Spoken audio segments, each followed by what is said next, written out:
funny, and I was just telling my DM too how I go to bed super early. And then, of course, it has to be one of the days that sleeping is not there yet. I'm almost there. In any case, there's been such a huge theme so far in this Mercury retrograde that I'm seeing continually pop up. I've been seeing myself do it. I've been seeing others do it. And it reminds me of two things. I did a video some time ago. I think it's in the Divine Nuggets playlist. I'm not 100% sure, but it says, "You are right." Like, you are always right. And the other thing is about, it's funny, the lights aren't even flickering in here, but it feels like they are. Oh, let me try this. There. So at least you can have one vibration of me. You know what? That's a great example right there. So when the lights around us are flickering, do we sit there and go, "Oh, I can't fix that. That's not going to be fixable. Nope, it's just going to be like this forever." Or do we look for a solution? And we go, "Oh yeah, there is a solution. I can try this." And most of the time, one or two things, it clicks like the lights, and then we have focus.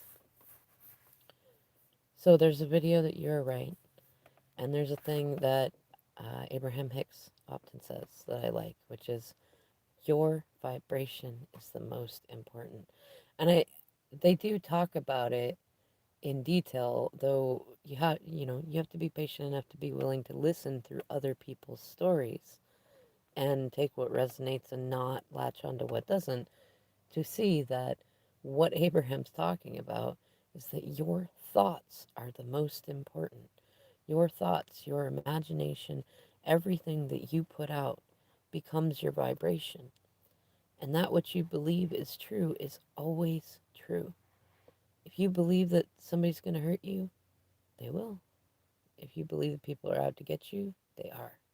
If you believe that nobody's ever out to get you, and that, yeah, some people do silly things, and they might do some stuff that squishes you in the process of their own healing, but they're certainly not doing it to try to hurt you, you're right.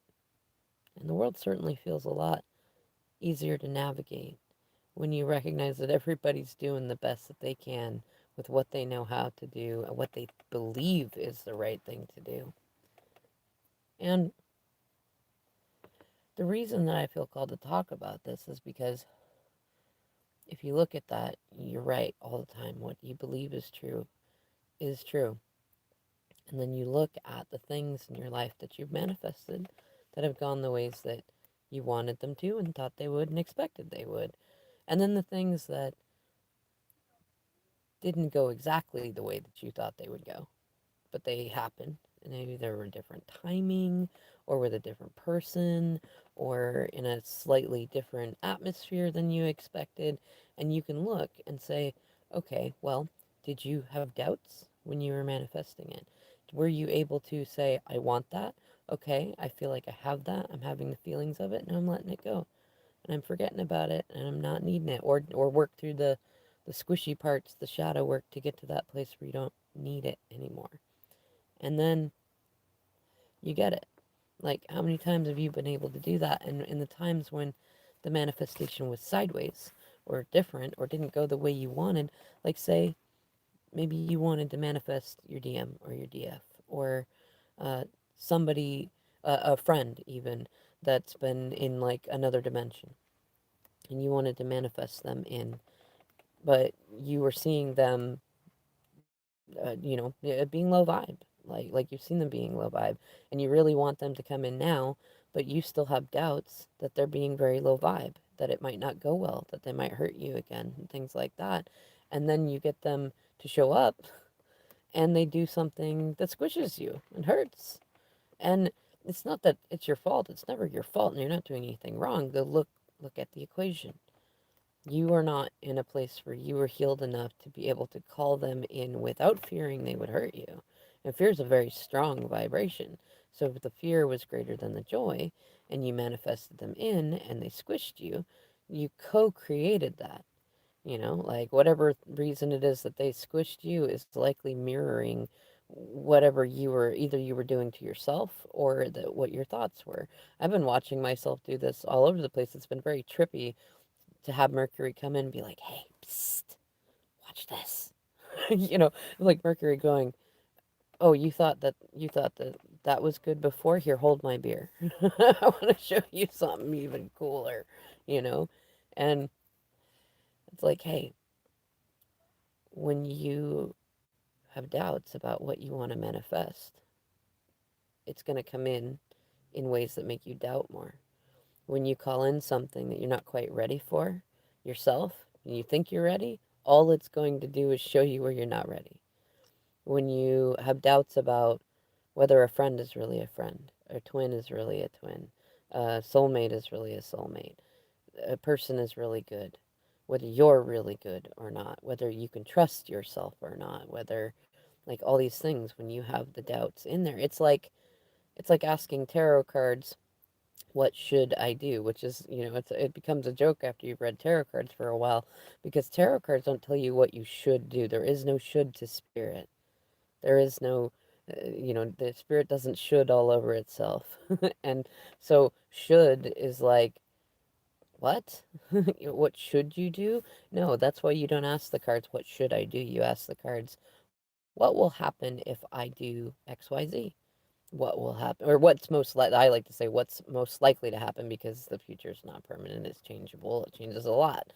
So it's like, what's one productive next step that I could take to, or to do this thing, or what's likely to happen if I do XYZ, things like that.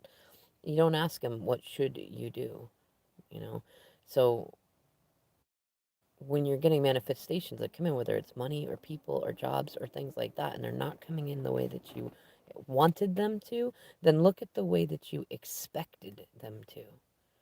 Because they manifest in the ways that you expect them to manifest. And if you still got people coming in, either people that you're recognizing that you thought were good for you that are not, then pick one. I know it's weird, but pick one at least and go with it. There's no wrong choices. If you feel like you picked the wrong person and you were wrong, then go with that. It's okay. If you feel like you picked a right person and they're not acting right, and they're in a weird dimension, then you're correct too. The thing is, you still need to choose self-love. You still need to choose what does not feel bad. Though remember that the more time and energy that you put into observing a situation, especially when it spins you out or brings you back to an emotional, squishy place, and you're like, oh, this hurts and I don't like this and I don't want to do this anymore, watch your thoughts. If this is something that you've been working on manifesting for a while and it's with somebody that has been in a different place on the spiral, different tier on the spiral than you've been at, and you're calling them in now, and you're not ready for the untangling bits, like maybe you didn't actually want to go through that. Maybe you wanted to just meet up at the end where they've already got all their stuff untangled and they're ready. Well, if that's true, then why you been calling them in? When you already know they're not there yet, you'd feel it if they were. You'd feel it because you would feel it. And a lot of times, I don't know, I liken it to when my first pregnancy and my second pregnancy, like there were certain things that I thought I would be able to tell before my first pregnancy, and I wasn't. I didn't know until they actually really happened, and I had that feeling of what it really was like. And even with the second pregnancy, and that one I had a natural first time and cesarean the second time. So there was things that I knew to recognize from the first one, but they were different. They were also different pregnancies and different things that went on. When I thought I was ready, a lot of times I wasn't. I was just anxious or impatient or uncomfortable, and manifesting things can go the same way. Even more so when you're talking about interacting with another human who has free will and they might have an aligned path with you, whether they're twins or not. Um, and but they're still going to be different people. In fact, twins are even more likely to be opposite people. What may be completely immoral in your upbringing, in your core values, could be normal to them, or at least not so bad, you know? And it doesn't mean you settle. If you want it to be different, then choose different. That's okay. But be careful, because when you take yourself to a place of allowing the depression to really seep in, of doing more than just allowing yourself to feel your feelings, and you start to spin into a place of, I'm done with everything and everyone, and I'm not doing anything like this. Well, the thing is, it's not about whether or not they deserve to have you come up. It's about you deserve for you to cultivate a healthy, strong vibration that is not determinant on whether anybody else is doing what you would like them to or not. Where you can hold healthy boundaries even with people that you love, that you can set boundaries so that you're not always the cool girl or the cool guy or the yes man or the yes woman. You're not being codependent, and you can still hold trust for yourself in your heart that you didn't choose people incorrectly, that everybody's going through all sorts of crazy shit, some of which we know about and some of that which we don't. And if you get into a place where you start feeding and investing your vibration, your thought energy, your emotional energy into a temporary reality, so to speak, like I've been calling it kind of a time warpy thing where an old version of them will come back in and you're like, what the heck? I totally thought we were done with that. But then you latch on to that reality, you start perpetuating it. Then you build momentum in it because it's known. So just like they went back to an old vibration, so did you, and now you're right there. And if you've been working on healing and you dropped into that place, you're going to be a stronger manifester than they are too, and you're going to perpetuate that. If nothing else, don't do that to yourself. Bring yourself to a place where you feel grateful for what you have, what you've done. You see that you've made a series of great decisions, and you're in a better place than you were.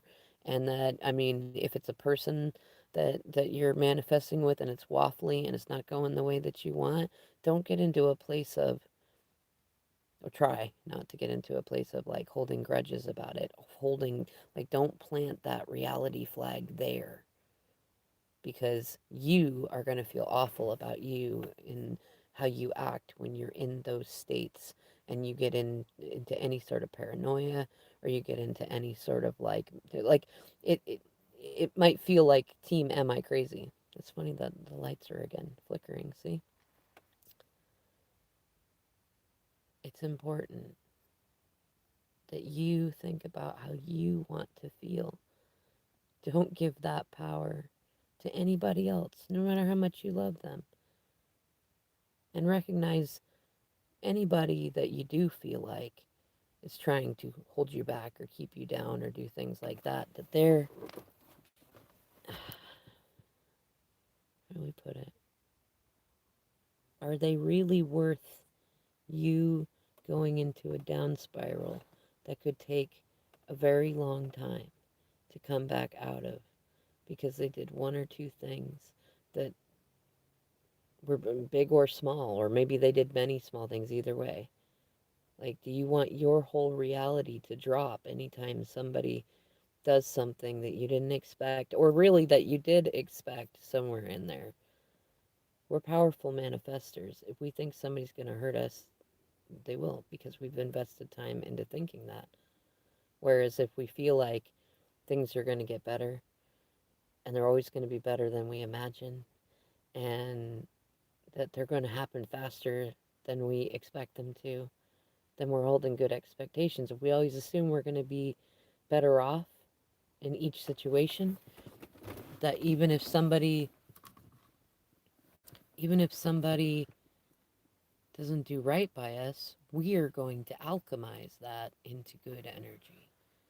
We're going to glow up from that just as we have.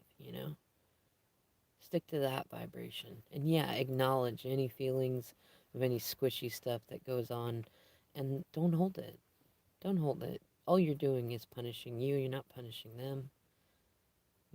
And they punish themselves enough. Pretty much everybody does. It's a pretty safe reality flag. Most of us punish ourselves more than enough, especially when we realize we've screwed up in a big way and we didn't think that it would be as big of a screw up. And most of us double down on it when we screw up to go big or go home, you know.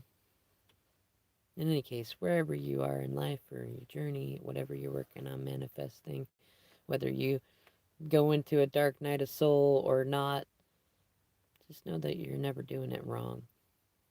You're just learning to do it your own way. And it will continually get better. It's always an up cycle. It's never a recycle. It's never a back cycle. It's always an up cycle for you and anybody you're thinking about. All right, y'all. Thanks for watching and good night.